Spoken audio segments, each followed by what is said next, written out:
Hey guys, welcome back to the channel. It's Alyssa. I am trying to churn out some content before I go on vacation, so let's do a quick book tag. This is the There Are 10 But ... from Katie Books.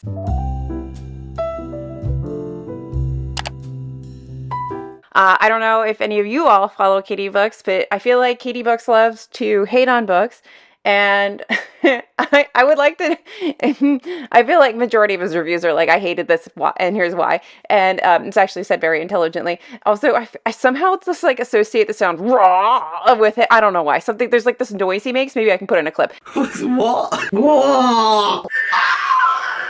And like that's the noise that I associate with Katie Book. So this is a book tag that they did, and I've decided that we're going to do this so there's content while I'm on vacation. Anyway, when you're seeing this, I'll be in Spain. Prompt number one is, there are 10, but they're over 500 pages. So I picked like one really easy peasy, like obvious, there are 10, you have to read it. I don't care that it's over 500 pages, and that's East of Eden by John Steinbeck. This has possibly one of the most deliciously just evil characters ever crafted, and everybody needs to read it. Everybody needs to read it.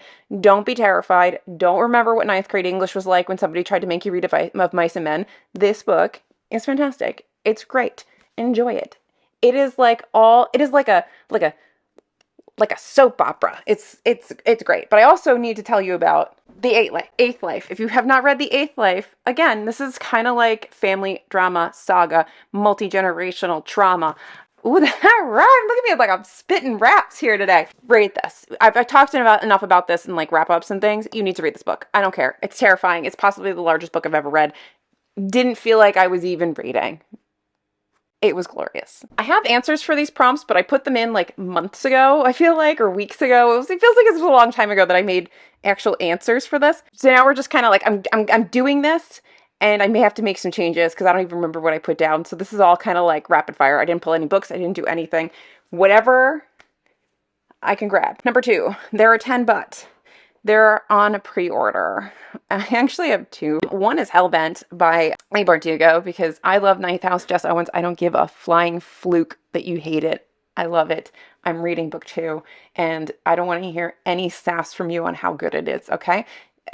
Out. I'm done. Friendly beef between us. I love you, Jess, but that book is, your opinion is trash.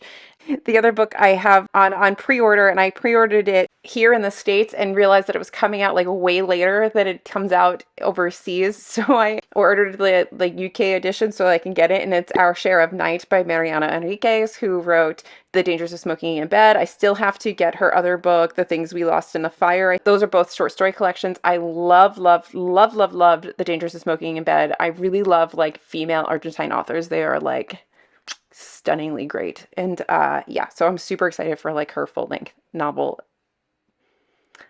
I cannot wait for it to get here. And also like the covers, like this cover is so stunning. And Number 3, there are 10, but they're a red flag. I kind of struggled for this one because I don't know how to like say there are 10, but this is the one I picked for it. Do I need a ladder? I might need a ladder to get to it. Hold on. Wuthering Heights. I absolutely hate this book, but it is objectively a 10. It is so well written. It is stunningly beautiful, the prose in this story.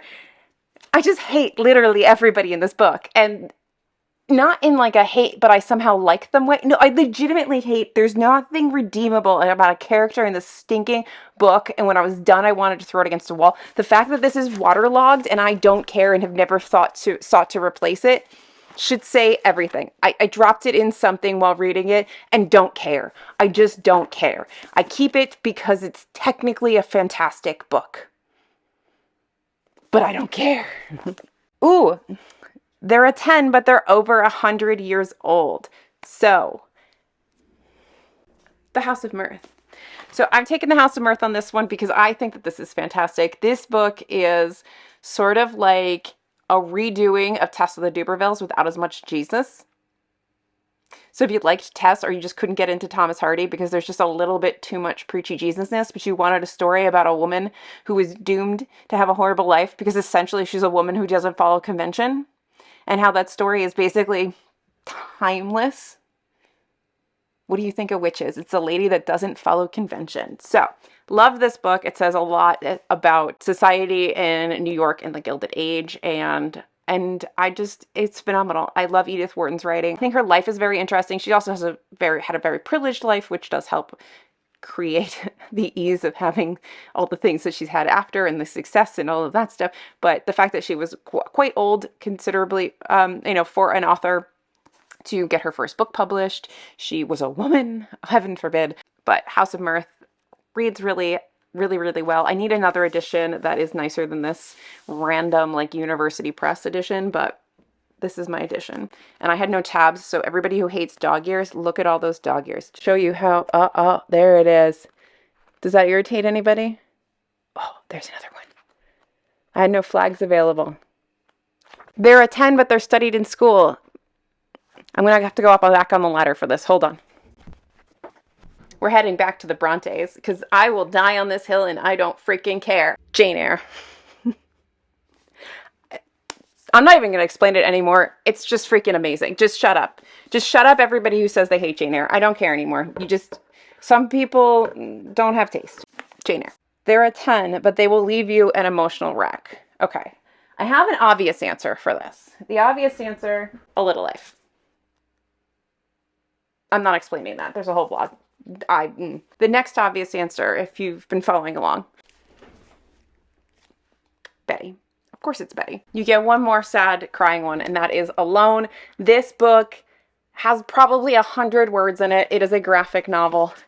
This thing had me in tears. I may have also been hormonal when I was reading it. I don't care. This book had me in tears. Love this book. Emotional wreck. All right, so I guess I'm tagging Emily Reads. Emily Reads, I'm tagging you. I can't think of anybody else right at this moment to tag. So Emily, I'm tagging you. I am tagging you, and I would like you to do this tag. And anybody else who wants to do it, please do it. And yeah, if you enjoyed, please like and subscribe. Otherwise, I'll see you in my next video, whatever it may be, because it's my channel and I can do whatever I want. Bye. So just sit with me, talking to the night until the morning, building chemistry. I don't think I ever wanna go come closer next to me. Trying to find another way to say this, but I think we were meant to be.